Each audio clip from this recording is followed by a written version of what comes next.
Bonjour Hervé Bois-Guillaume. Bonjour. Je vous interviewe dans le cadre d'une petite enquête Wow Effect sur la progression de la ville durable. Je vous ai préparé quelques petites questions. Oui. On va commencer par les questions générales. S'il existe une conception de la ville durable ou de la smart city à la française, où en est-on sur ce concept aujourd'hui ? Quels sont les derniers développements qui font les caractéristiques de l'offre française en la matière ? Alors, il y a effectivement beaucoup de visions de la ville intelligente. C'est comme ça qu'on traduit Smart City, même si ce n'est pas toujours le terme le plus adéquat. Une vision très technologique que l'on voit dans certains pays, notamment la Corée. On a l'exemple de la ville de Songdo. Une vision chinoise qui est plus commerciale, prospection pour avoir des investisseurs qui viennent sur une zone industrielle. Une vision européenne qui est plus orientée vers la ville verte. Et je dirais une sensibilité française où on considère que la ville intelligente doit être d'abord une ville durable, une ville résiliente notamment au changement climatique, et on prend bien sûr en compte les engagements pris dans le cadre de la COP21, dans l'accord de Paris, et une ville inclusive. Et au sens d'inclusive, on attend une ville qui est construite avec ses habitants, avec une participation des citoyens, des habitants aux décisions qui sont prises sur la gestion, sur le domaine de la ville, sur les choix budgétaires qui sont faits par les villes, voilà, avec vraiment une volonté de co-construire la ville et qui inclut donc les élus, les habitants, les entreprises, les ONG. D'où provient cette espèce de flux, je dirais, de conception ou de sensibilité ou d'approche selon les pays ? C'est motivé par quoi ? Je dirais que c'est motivé par les situations propres à chaque pays. La volonté de la Chine, c'est d'abord de renforcer, vu sa croissance démographique, vu la taille de la population, l'industrialisation du pays. Quand on parle de quartiers durables dans les villes chinoises, quand on parle d'éco-cités, c'est d'abord et surtout des zones industrielles que les Chinois veulent aménager avec des investisseurs étrangers. Alors bien sûr, il y a des questions de transport, de logement, mais elles ne sont pas primordiales. Beaucoup de pays aussi cherchent à diffuser les innovations que maîtrisent leurs entreprises. Donc les villes intelligentes, pour eux, c'est d'abord des villes à haute technologie. Ok. Fait-on plus rapidement une ville durable et intelligente en partant de rien, un Masdar par exemple, ou en reconstruisant la ville sur la ville ? Alors c'est beaucoup plus facile, je pense, et beaucoup moins cher de construire à partir de rien. D'abord parce qu'on n'a pas de problème de destruction de l'existant, on n'a pas de problème de gestion des habitants qui vont être concernés par les travaux à venir. Donc c'est beaucoup plus facile et moins cher, mais par contre ça pose un problème immense auquel on est confronté en France aujourd'hui, qui est l'artificialisation des sols. On voit que tous les ans, une quantité énorme de sols agricoles ouverts disparaissent pour construire des lotissements, des centres commerciaux. Donc nous, notre objectif politique, c'est plutôt de travailler sur les zones déjà construites. On a des zones comme les friches industrielles ou les friches militaires que l'on peut réutiliser. Et là, pour le coup, ce n'est pas très gênant puisqu'il n'y a plus vraiment d'habitants à l'intérieur. Par contre, il y a toute une activité de dépollution des sols à mener. Voilà. Et après, une autre façon de procéder, c'est aussi la redensification de la ville. C'est ce qu'on fait dans de nombreuses villes françaises. Il y a de très bons exemples à Paris, où Paris Habitat notamment procède à des surélévations d'immeubles existants auxquels on ajoute 2 ou 3 étages, si possible avec des matériaux propres à assurer l'efficacité énergétique de ces nouveaux bâtiments. La méthodologie du Sustainable City Index repose sur le trépied People, Planet, Profit. Les pouvoirs publics français partagent-ils la même vision dans son approche de la ville durable ? Je dirais qu'on met plutôt l'accent, nous, sur People and Planet, à la fois avec 2 orientations sur la notion de planète. D'une part, la préservation de l'environnement et des zones vertes, et d'autre part, la résilience au changement climatique, qui, elle, nécessite des actions dans le domaine de l'énergie, des transports, du logement, donc qui est vraiment une notion multisectorielle. Et oui, c'est fondamentalement la notion de base de la ville durable, résiliente, inclusive à la française. On va passer aux questions économiques. Oui. Accomplir un projet de ville durable engage des investissements importants, on le sait. pour que le résultat, bien sûr, soit opérationnel. Au-delà des montants à investir, existe-t-il une méthodologie pour optimiser les coûts ou obtenir des progrès rapides, les quick wins? Il y a plusieurs méthodologies effectivement qui permettent d'aller dans ce sens. Je pense tout particulièrement au BIM, donc la maquette numérique, donc qui est vraiment en cours de diffusion de plus en plus élargie et qui est à laquelle on recourt massivement pour les nouvelles constructions, qui amènent effectivement des économies d'échelle importantes et qui permettent de voir dès l'étape de formation d'un projet concret des erreurs que l'on peut éviter et que les méthodes traditionnelles ne permettent pas de cibler. Je pense aussi à l'industrialisation des process. Effectivement, on a tendance à vouloir industrialiser les processus, notamment de rénovation des bâtiments, de construction de nouveaux bâtiments en ayant déjà du préconstruit, tout simplement parce que ça coûte moins cher. Des options peut-être de matériaux? Non? Oui, tout à fait. Tout à fait. On voit pas mal revenir le bois. On voit revenir le bois, on voit émerger la terre cuite. On a un démonstrateur industriel qui travaille sur ce sujet. On voit aussi des entreprises qui développent du béton, mais du béton préconstruit qui permet d'aller beaucoup plus vite et donc de procéder à des travaux de rénovation énergétique de bâtiments sans avoir à vider ces bâtiments sur des longues durées. Donc il y a une vraie réflexion dans des nouveaux types de matériaux qui intègrent des qualités qui vont servir ensuite après soit au BIPOS ou soit à différents types de schémas. Tout à fait. La data pèse de plus en plus significativement dans l'équation de la ville intelligente et connectée. D'une part, les pouvoirs publics ont-ils une volonté de maîtrise de ces données ? Et d'autre part, comment bien les réguler dans la chaîne de valeur de la ville du futur? Alors, maîtriser la donnée, je n'utiliserai pas ce terme. Je dirais plutôt qu'on a une forte volonté de protéger les données et de partager les données.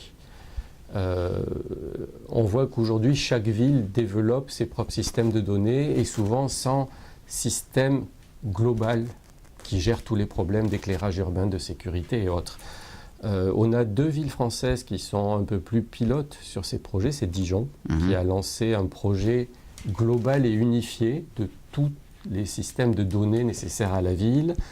Et l'autre ville, c'est Saint-Étienne, qui travaille déjà sur ce sujet depuis quelque temps. Et c'est à Saint-Étienne qu'on a un démonstrateur industriel pour la ville durable qui est centré sur ce sujet du numérique et qui donc travaille sur ce sujet depuis un peu plus d'1 an maintenant. On estime le marché de la ville durable à l'horizon 2020, donc c'est vraiment demain, à peu près 1050 milliards. C'était d'ailleurs, je crois, des chiffres qui ont circulé dans le rapport Bello. Quelles sont les villes dans le monde prêtes pour investir dans cette transformation? Et puis, autre versant de la question, c'est comment les villes moins dotées financièrement pourront faire face à ces transformations et à ces investissements. Alors, il y a des villes qui ont des gros budgets d'investissement, donc qui peuvent investir dans les nouvelles technologies et développer. Alors, généralement, ce n'est pas sur l'ensemble de la ville, c'est sur des quartiers particuliers de la ville, vraiment des blocs de Smart City. Mais de plus en plus de villes dans le monde, et y compris dans nos pays développés, ont des budgets contraints. Donc ça implique de prioriser les choix, ça implique de cibler quelques technologies, quelques quartiers de la ville pour développer ça. Après, pour l'immense majorité des autres villes dans le monde, il est nécessaire de développer des programmes d'appui financier pour qu'ils aient accès à ces technologies et à ces nouveaux outils. C'est un enjeu essentiel pour nous aujourd'hui, notamment en préparation du sommet Afrique-France qui aura lieu en 2020 et que le président Macron a souhaité cibler sur le thème de la ville durable.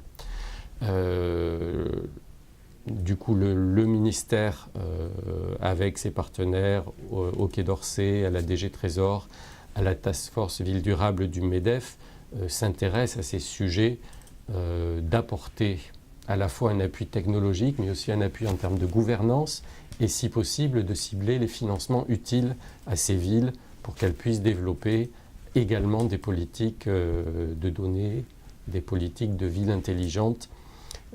Et on a en outre en Afrique un sujet majeur qui est celui de la croissance démographique et celui de l'habitat informel qui existe déjà. Quand on voit qu'une ville comme Nairobi a 5-6 millions d'habitants, il y a plus de 60% de la population qui vit dans les bidonvilles, la ville de Nairobi va passer à 15 millions d'habitants.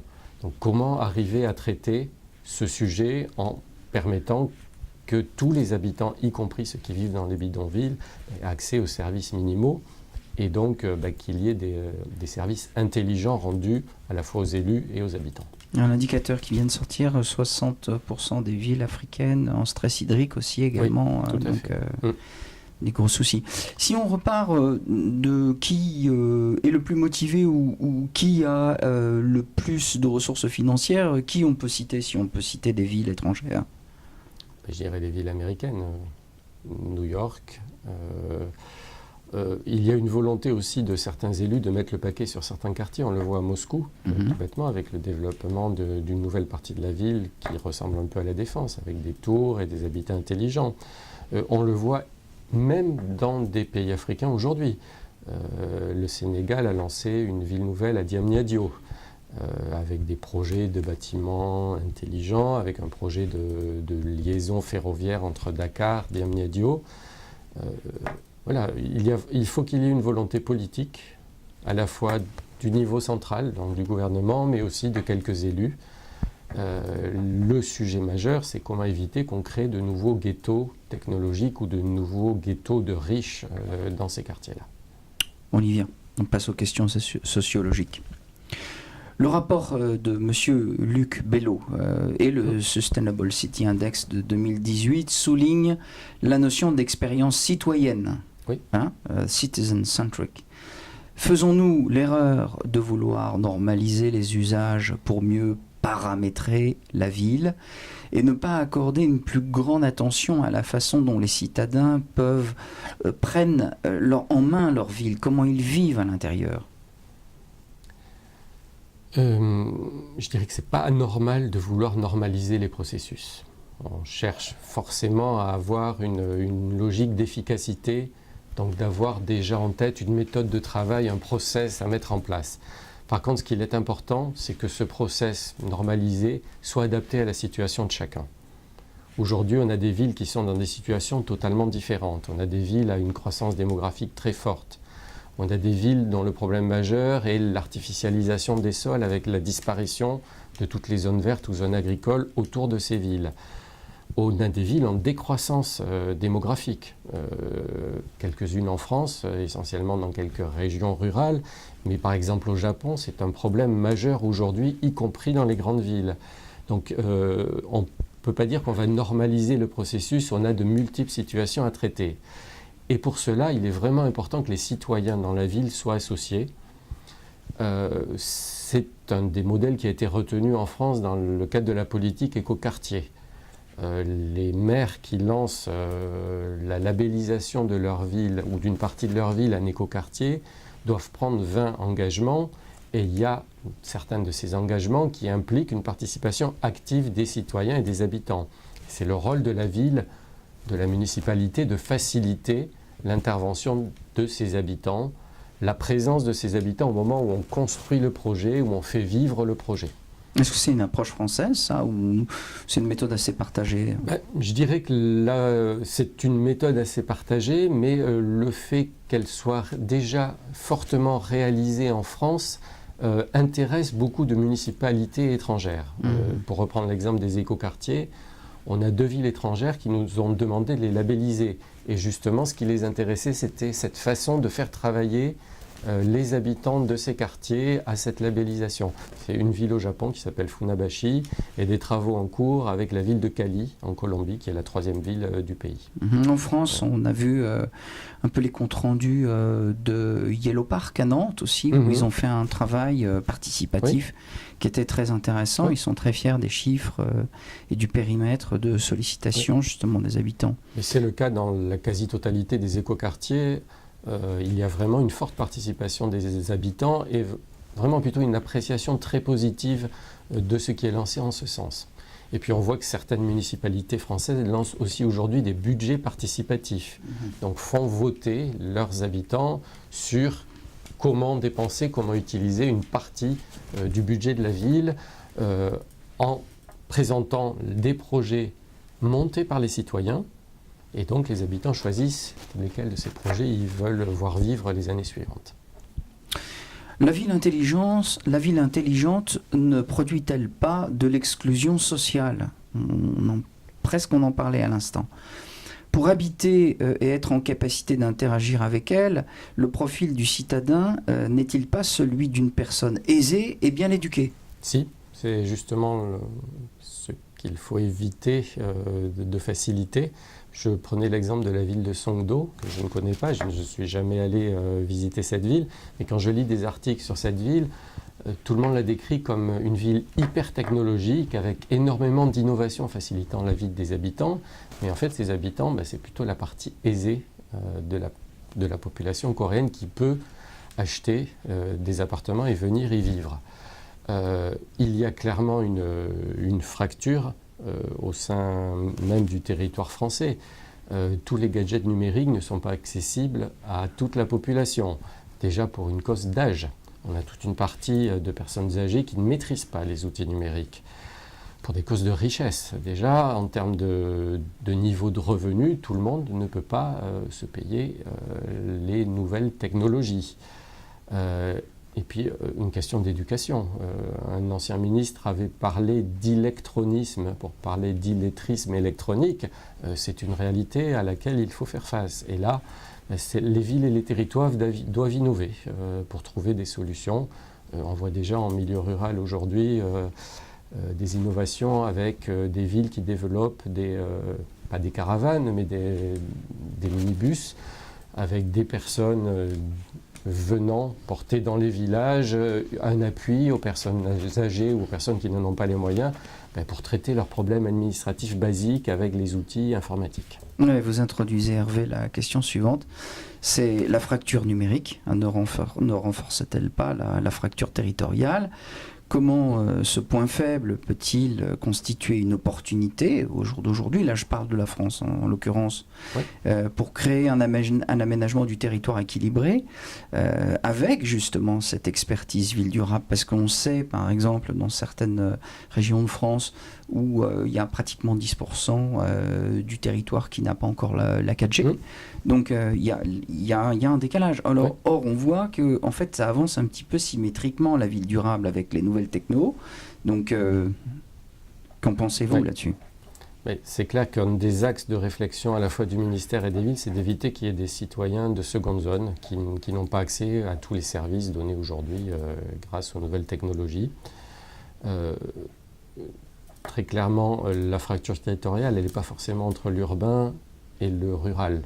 On a aussi des quartiers en milieu urbain où les populations n'ont pas accès à ces nouvelles technologies.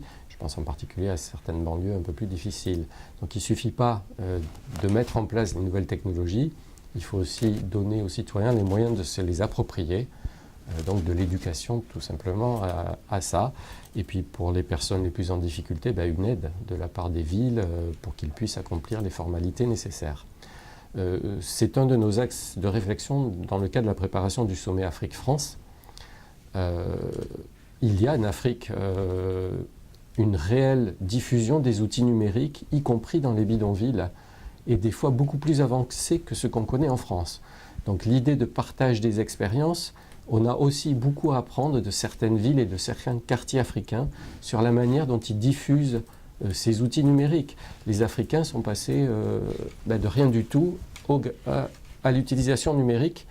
Et en France, on vit quand même sur un certain héritage en longueur, où on a plus l'habitude du papier que des outils numériques, pour toute une partie de la population. Donc il y a toute une éducation à faire et des bonnes pratiques à partager. Oui, ce serait intéressant de voir comment on peut reprofiter de cette expérience de saut de technologie des Africains vers la France. Tout à fait.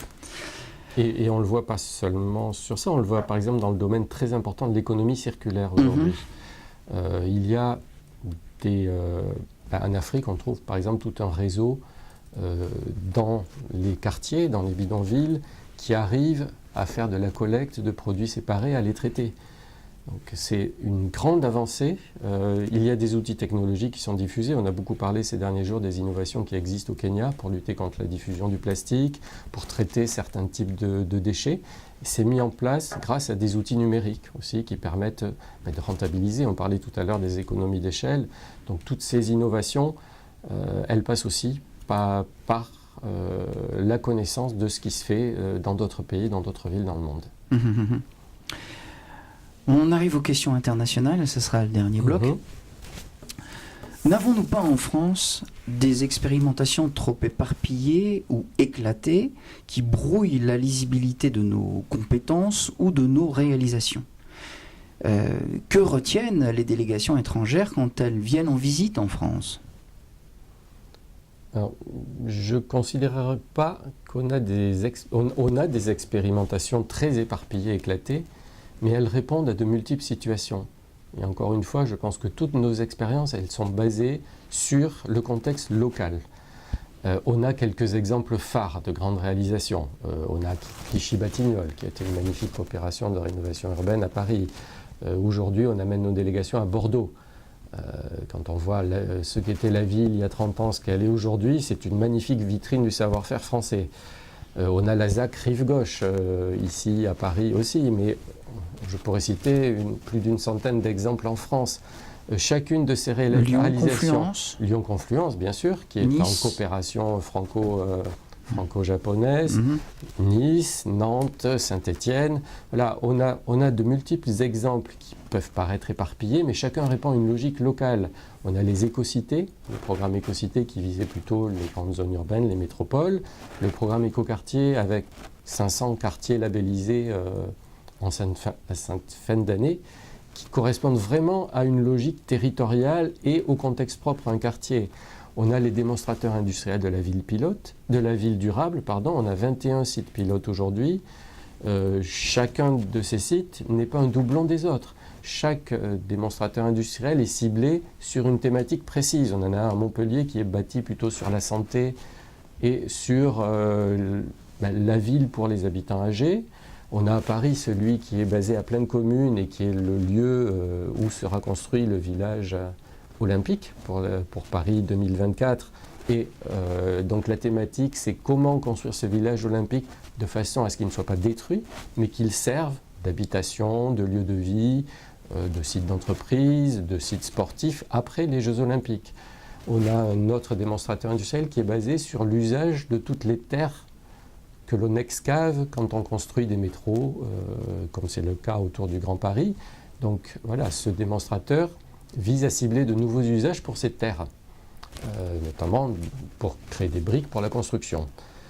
On a un autre DIVD qui est à Champs-Rousse, par exemple, qui est basé sur quel usage on fait de la ville dans un cadre d'altitude.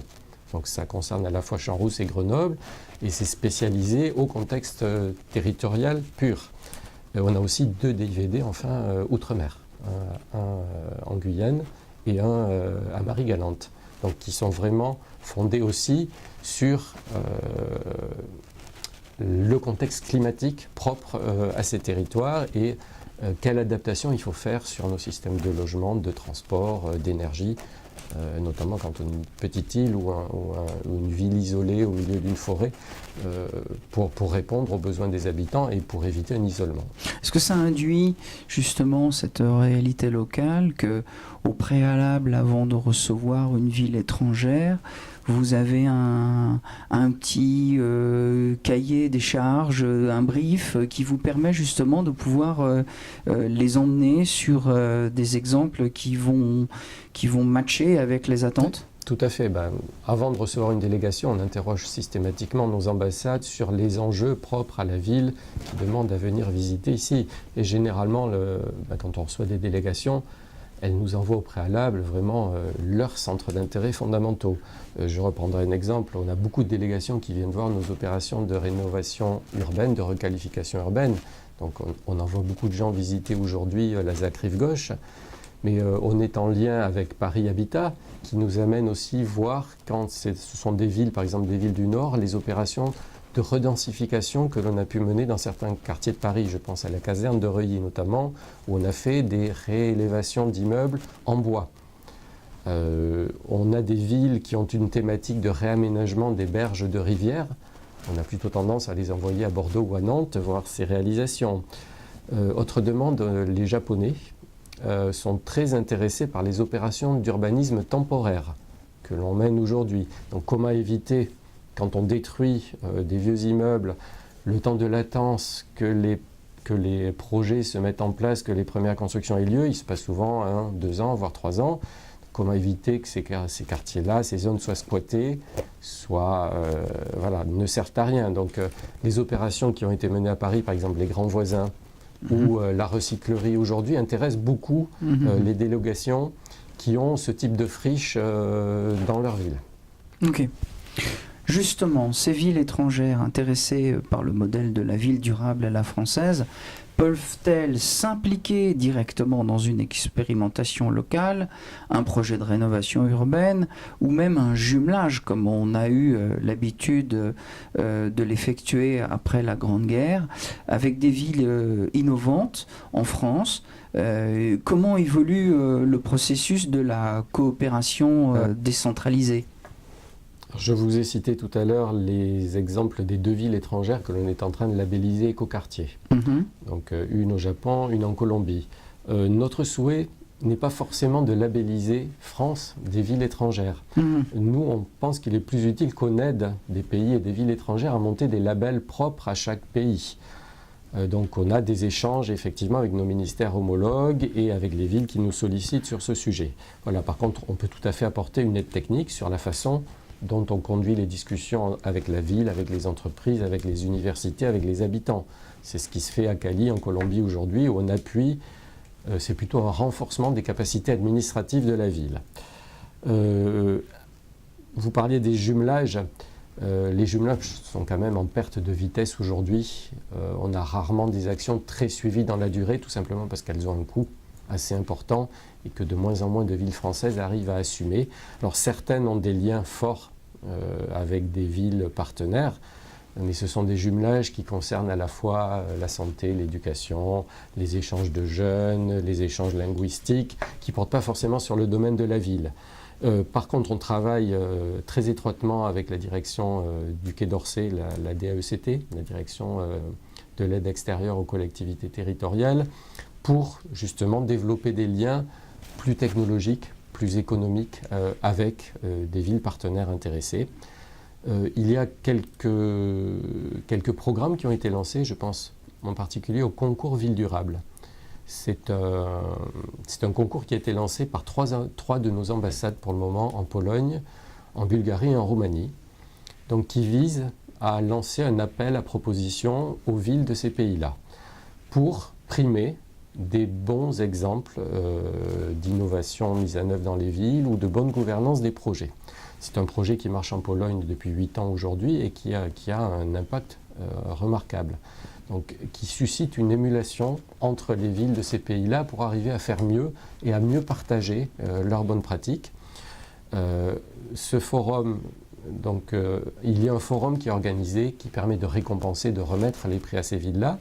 On fait venir des élus français qui présentent à leurs villes homologues comment ces villes en France ont travaillé avec des entreprises françaises, avec leurs habitants, et donc faciliter ainsi le partage des bonnes expériences. Donc c'est un concours qui fonctionne bien dans 3 pays. On est en train de regarder pour le dupliquer dans d'autres continents, on pense notamment à l'Afrique, voire à l'Amérique latine. Mais il permet à la fois de faire de la coopération décentralisée, puisqu'on accroche des villes françaises qui viennent dans ces pays-là et qui peuvent lancer des programmes pluriannuels, et on accroche aussi surtout une approche technologique avec un partage et des forums d'affaires entre entreprises françaises et entreprises de ces pays-là, voire entre start-up françaises et start-up de ces pays-là. Et l'exemple roumain, par exemple, est assez marquant. On a lancé ce concours l'année dernière en Roumanie, mais il y a déjà eu des échanges entre start-up de France et de Roumanie pour travailler à des applications pouvant répondre aux besoins à la fois des habitants et des élus. Le réseau C40, vous avez un commentaire à faire ? C'est un réseau qui fonctionne bien, qui permet de partager vraiment aussi ces exemples, et le fait que Anne Hidalgo et la ville de Paris dirigent aujourd'hui effectivement ce réseau permet des échanges étroits entre plus de 300 villes dans le monde. Pour Paris, c'est un grand avantage. Paris a fait un plan énergie-climat qui est assez remarquablement bien fait et donc qui permet de montrer à d'autres villes comment une réflexion globale sur la ville permet de traiter à la fois les questions de transport, logement, qualité de l'air, pollution, santé, agriculture, espace vert. Voilà, donc effectivement, on a, nous, tout intérêt à voir ce type de réseau se développer. On a aussi lancé lors de la COP21 des alliances thématiques. On a une alliance internationale sur l'efficacité énergétique du bâtiment qui s'appelle la GABC, Global Alliance for Building and Construction. On a une alliance qui est pilotée par Michelin sur la décarbonation des transports, où les villes peuvent adhérer et ont un rôle vraiment essentiel à aider à avoir des transports propres demain, notamment des véhicules électriques ou des partages de véhicules. Voilà, donc ce type d'alliance comme le C40 est toujours utile.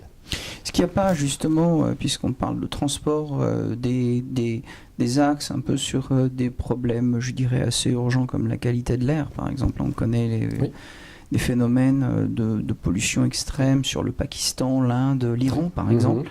Est-ce qu'il n'y a pas justement une demande qui vient à travers une thématique, je dirais, urgentiste presque, qui est de dire, voilà, comment travailler la qualité de l'air? Oui, bien sûr, et c'est un de nos axes de coopération importants. Vous citiez l'Iran, effectivement, il y a eu des échanges avec l'Iran sur ce sujet de la qualité de l'air. On a des échanges avec de nombreux pays sur cette thématique. C'est une des thématiques qui sera mise en valeur lors de la COP24 à Katowice en Pologne début décembre, puisque dans le cadre d'Ecomiasto, justement, qui est ce concours ville durable dont je vous parlais, entre villes françaises et villes polonaises, il y a des actions qui ont été menées sur ce thème de la qualité de l'air. Et Katowice a une particularité, c'est une ville dans la zone charbonnière de Pologne, et donc une ville à forte problématique environnementale et de qualité de l'air. Et donc on travaille avec des acteurs français comme le CITEPA, comme Air Paris. Il y a des entreprises françaises qui ont développé des outils technologiques assez avancés, notamment des capteurs. Je pense à Aria Technologies par exemple. Et donc l'intérêt est d'arriver à avoir, je dirais, une équipe de France, à la fois de niveau national, le niveau local avec des élus locaux qui présentent comment ils ont mené ces projets, des entreprises et puis des clusters qui travaillent aussi sur les solutions de demain sur ce domaine. Eh bien justement, c'est un peu notre question de fin, qui est très business d'ailleurs. La spécificité de l'offre de la ville durable conçue par la France réside, on le sait, dans la capacité de faire intervenir tous les segments de la chaîne de valeur. Des grands groupes, on les connaît, hein, EDF, Suez, Veolia pour citer eux, Schneider Electric, Vinci, les grandes infrastructures, et des PME, TPE qui interviennent sur des niches avec beaucoup d'innovation. Comment les pouvoirs publics français proposent cette combinaison d'acteurs aux villes étrangères que vous recevez? Et puis, pilotez-vous les projets dans le sens de cette coordination d'acteurs? Alors, vous avez dit le mot essentiel, à la fin, c'est vraiment coordination des acteurs.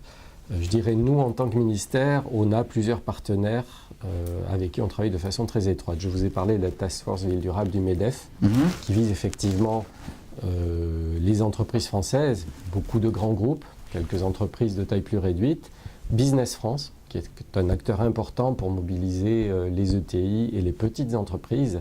Et donc on travaille avec Business France dans l'accueil de délégations étrangères, mais aussi dans le montage de séminaires à l'étranger pour valoriser les expériences faites en France et permettre d'engager des dialogues directs avec les États et les villes de ces pays-là et de favoriser le B2B, donc les contacts entre entreprises des deux pays. Je dirais qu'il est vraiment essentiel qu'on arrive à mobiliser tous les acteurs et qu'on se présente qu'on se présente ensemble. C'est souvent ce qu'on reproche à la France par rapport à d'autres pays comme la Chine ou l'Allemagne qui arrivent avec une équipe qui a le financement, les solutions technologiques, les moyens de faire un projet tout de suite. Voilà, l'enjeu en France est d'arriver aujourd'hui à aussi présenter des offres globales et coordonnées de tous les acteurs français, des offres intégrées. Voilà. Et je pense que avec la Task Force Ville Durable, avec Business France, on arrive à être présent à ce résultat. Et à faire savoir que la France a aussi ses outils. Un petit mot peut-être pour conclure sur la vitrine Vivapolis par rapport à son expertise. Oui. Alors Vivapolis est un réseau totalement informel qui a été créé justement pour faciliter le partage des bonnes expériences, que ce soit des innovations technologiques ou des exemples de bonne gouvernance. Donc Vivapolis, c'est à peu près 1000 acteurs aujourd'hui, totalement volontaires, de s'associer, de partager cette vision de la ville durable de demain. Donc Vivapolis, c'est des fiches thématiques qui permettent de présenter des exemples concrets de réalisation des entreprises ou des villes françaises. Donc on a ce type de fiches sur les grands sujets, la mobilité, l'économie circulaire, le digital et le numérique, on en a parlé tout à l'heure, les services urbains intégrés, notamment l'eau, le sujet de l'eau, la question essentielle de l'économie circulaire, la dépollution des sols, la nature en ville, et on a fait un travail avec France Urbaine de développement de fiches sur l'expérience d'une vingtaine de villes françaises sur le retour de l'agriculture en ville. Comment préserver donc une petite population d'agriculteurs, mais aussi la biodiversité dans les villes. Voilà, et Vivapolis, c'est donc à la fois des matinales de présentation sur quelques sujets. On fait une matinale la semaine prochaine sur le thème de l'économie circulaire qui nous permettra de préparer Polytech, qui est donc la grande manifestation française du savoir-faire français. Et on fait des actions à l'étranger avec le MEDEF, avec nos ambassades, où on présente des tandems d'élus et d'entreprises qui présentent leurs innovations sur tel ou tel projet en France, permettant de diffuser ces savoir-faire et d'essayer de faciliter des coopérations avec des villes ou des entreprises d'autres pays. Hervé Bois-Guillaume, en tous les cas, merci de nous avoir fait ce panorama. Bon sommet donc Afrique-France bientôt et bonne COP. Merci, on a un peu de temps encore. Et bonne préparation, j'imagine c'est toujours du travail. Et puis à bientôt, merci beaucoup. Merci, au revoir.